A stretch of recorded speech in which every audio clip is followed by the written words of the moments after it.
विजय जी, क्या ये भारतीय जनता पार्टी की और जो आरएसएस की जो मूल जो कोर है, कलेक्टिव लीडरशिप, जहां संगठन मजबूत होता है, अनुशासन मजबूत होता है, कलेक्टिव लीडरशिप की बात की जाती है, वहां कल्ट पे फोकस है सारा सारा का सारा।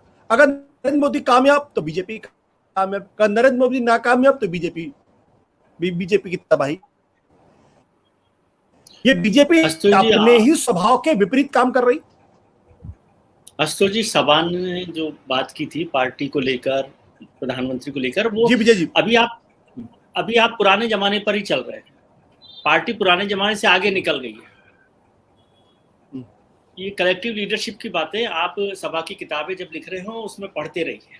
अब पार्टी पूरी तरह से बदल गई है और वो पार्टी कल्ट लीडरशिप के साथ चल रही है, क्योंकि उनको पता है कि इसी के रास्ते वो जीत सकती है। ये उनकी मजबूरी भी समझ लीजिए और जो भी स्थितियां हैं उसका भी एक नतीजा है। लेकिन आज ये कहना कि नरेंद्र मोदी लोकप्रिय नहीं है, ये किसी हद तक सही बात नहीं है।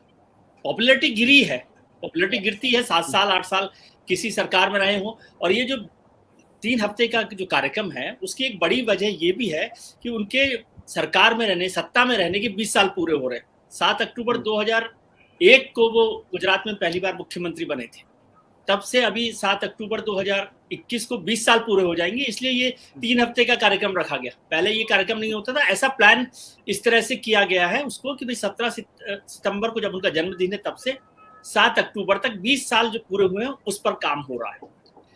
पहली बात। दूसरी बात है कि कट लीडरशिप पर तो कोई इसमें सवाल नहीं है, क्योंकि सब लोग जानते हैं इसको। लेकिन ये कहना कि लोकप्रियता नहीं है इसलिए ये सब हो रहा है, ऐसा नहीं है। वो लोकप्रिय हैं इसलिए शायद मेरे को लगता है कि ऐसा किया जा रहा है, क्योंकि भारतीय जनता पार्टी को लगता है कि उन्हीं के सहारे चला जा सकता है।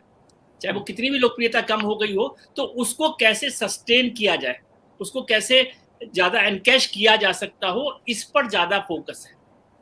बार बार इस बात पर फोकस किया जा रहा है। और थैंक यू मोदी, ये सरकारों के तरीके होते हैं। मैं सब राज्य सरकारों के भी देख रहा हूँ, लेकिन अभी हम लोग राज्य सरकारों की चर्चा नहीं कर रहे, तो वो सब राज्य सरकारें भी इसी तरह से करती हैं। दिल्ली में केजरीवाल साहब के थैंक यू के पोस्टर होर्डिंग्स लगे हुए हैं, बघेल साहब वैक्सीनेशन पर फोटो लगाए हुए हैं, ममता बनर्जी के पोस्टर्स अलग तरीके से चलते हैं और बहुत सारे लोग हैं, तो वो अलग तरीके से काम कर रहे हैं। मोदी के बिना बीजेपी का गुजारा नहीं है, ऐसा बीजेपी को लगता है। ये आज की हकीकत है और इसलिए उनको उनके साथ ही चलना है। इसलिए सामूहिक नेतृत्व या नहीं नेतृत्व की कोई बात ही नहीं है। अभी वन पॉइंट एजेंडा पर जैसे आरएसएस का एक मूल मंत्र है, एक चालुकानुवर्ती। एक चालुकानुवर्ती का मतलब है कि एक ही जो लीडर है उनके साथ चलना है।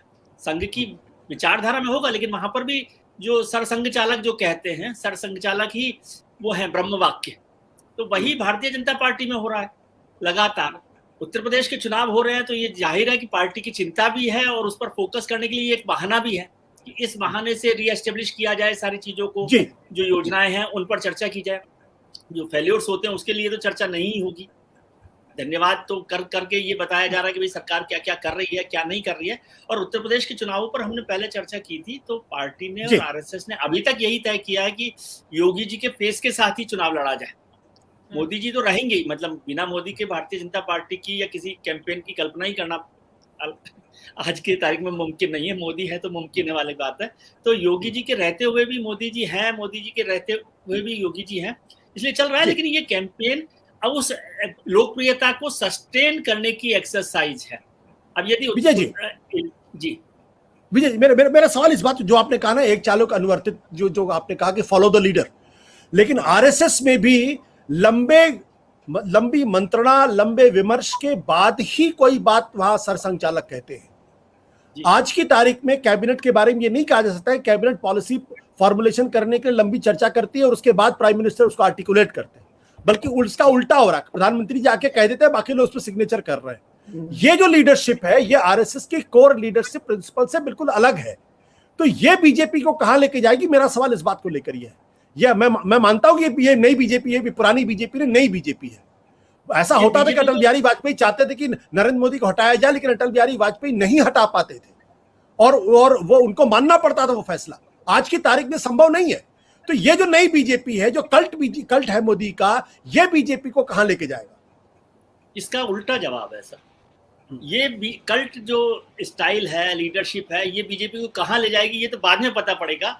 ये जो स्टाइल है वो बीजेपी को यहाँ तक लेकर आई है, ऐसा बीजेपी मानती है, समझे।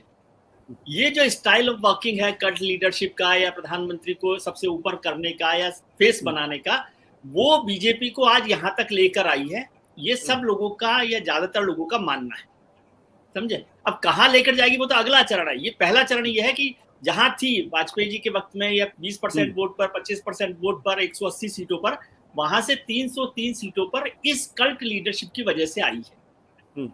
अब ये आगे जाकर कहां ले जाएगी ये अगला चरण होगा कि उसमें कहां होता है। लेकिन फिलहाल पार्टी का 70% 60% लीडरशिप और 80-90% वर्कर ये मानता है कि इस लीडरशिप से हम इस मजबूत स्थिति में पहुंचे हैं, इस स्टाइल ऑफ वर्किंग से। इसलिए हर चीज का इलाज जो है सिर्फ अब वो नहीं है कि एक, वो समझ लीजिए कि एक अनार 100 बीमार वाली जो कहावत है ना, तो वो एक ही अनार है। ठीक है। सत्य हिंदी का ऐप डाउनलोड करें गूगल प्ले स्टोर पर।